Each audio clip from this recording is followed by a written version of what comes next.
우리가 쓰고 있는 이런 파운드라든가 달러라든가 원화는 언제든지 정부가 마음대로 발행량을 늘려서 유통량을 늘려서 휴지 조각으로 만들 수 있다. 그가 누군지는 정확하게 모르지만 인플레이션에 대응할 수 있는 구제금융을 했다라는 미국의 국방부 태평양 사령관도 비트코인으로 대변되는 무언가를 하고 있었거든요. 그러면 미국이 알고 있다라고 보셔야 돼요.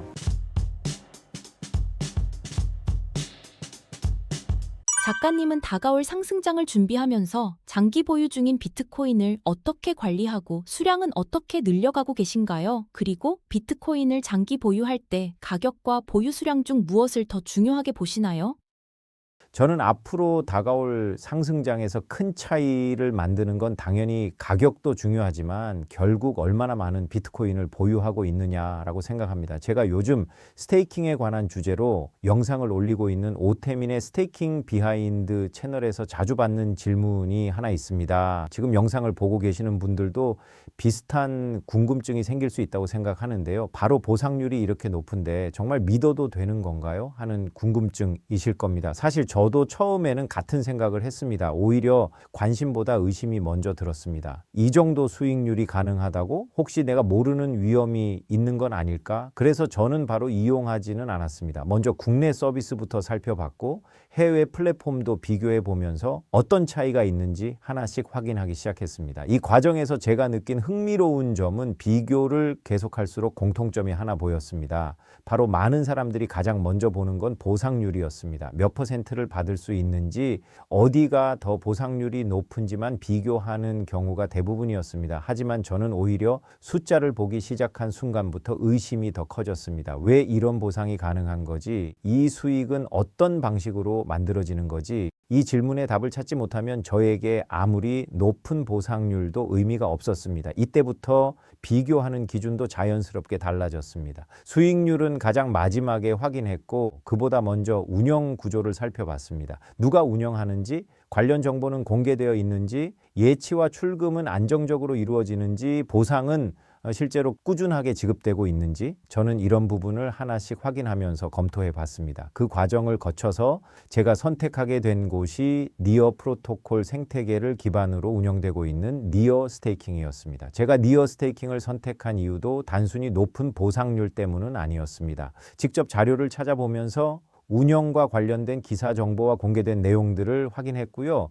여러 대형 블록체인 재단과 공식 파트너십을 기반으로 운영된다는 점에서 저 또한 신뢰하고 이용할 수 있고, 그리고 여러분께도 소개해 드릴 수 있다고 생각했습니다. 장기 투자에서는 결국 몇 달이 아닌 몇 년을 함께 해야 하기 때문에 투명하고 장기적인 운영을 전제로 한 구조인지가 더 중요하다고 생각했기 때문입니다. 물론 궁금한 건 결국 현재 어느 정도의 보상이 안내되고 있는지도 궁금하실 텐데요. 현재 비트코인 기준으로 안내되는 30일 수익률은 약 2.52%가 안내되고 있었고, 이 보상으로 받은 수량을 매월 누적으로 굴렸을 때 최종적으로 연간 34.8% 상당의 보상을 안내받을 수 있습니다. 하지만 저는 지금도 이 숫자를 먼저 보지는 않습니다. 보상률은 결과일 뿐이고 그 결과가 어떤 운영 구조에서 만들어지는지를 이해하는 것과 이 보상 구조가 장기적으로 지속될 수 있는지가 더 중요하다고 생각하기 때문입니다. 또 하나 괜찮게 봤던 부분은 운용 기간을 직접 선택할 수 있다는 점이었습니다. 14일부터 365일까지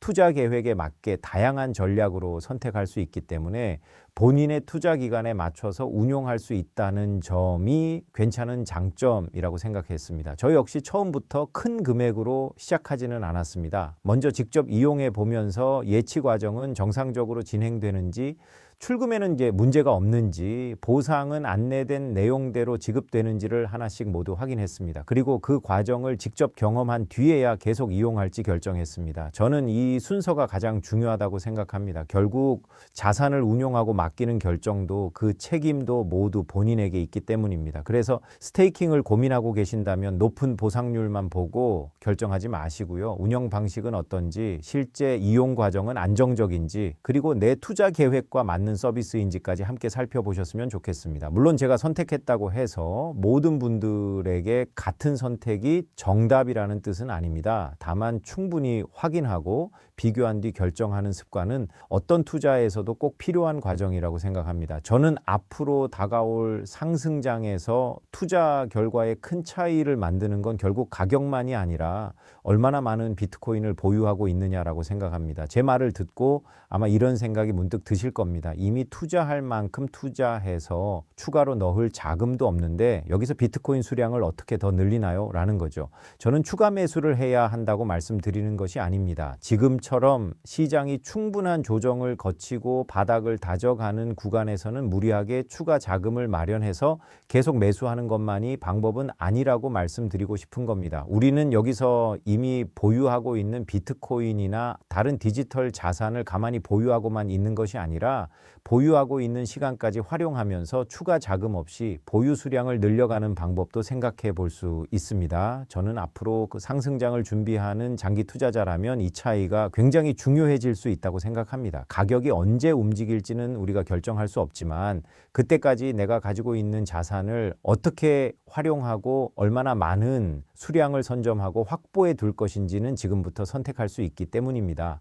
그래서 저는 추가 매수를 고민하기보다 내가 보유하고 있는 자산을 활용해서 보유 수량을 늘려가는 전략도 함께 가져가고 있습니다. 저는 횡보장을 기다려야 하는 시간이 아니라 활용해야 하는 시간이라고 생각합니다. 혹시 지금 시장이 지루하게 느껴지신다면 한 번쯤 이런 질문을 스스로에게 던져보셨으면 좋겠습니다. 나는 지금 가격만 기다리고 있는 걸까? 아니면 다음 기회를 준비하고 있는 걸까? 이 질문에 대한 답이 앞으로의 투자 결과를 조금씩 바꿔갈 수도 있다고 생각합니다. 오늘 제가 소개해드리고 실제 후기로 들려드린 니어 스테이킹의 운영 방식과 지원 자산 그리고 보상률 운용 기간은 시장 상황과 운영 정책에 따라 변경될 수 있으니 네이버에 검색해 보시거나 영상 설명란 또는 고정 댓글을 통해 최신 내용을 직접 확인해 보시기 바랍니다.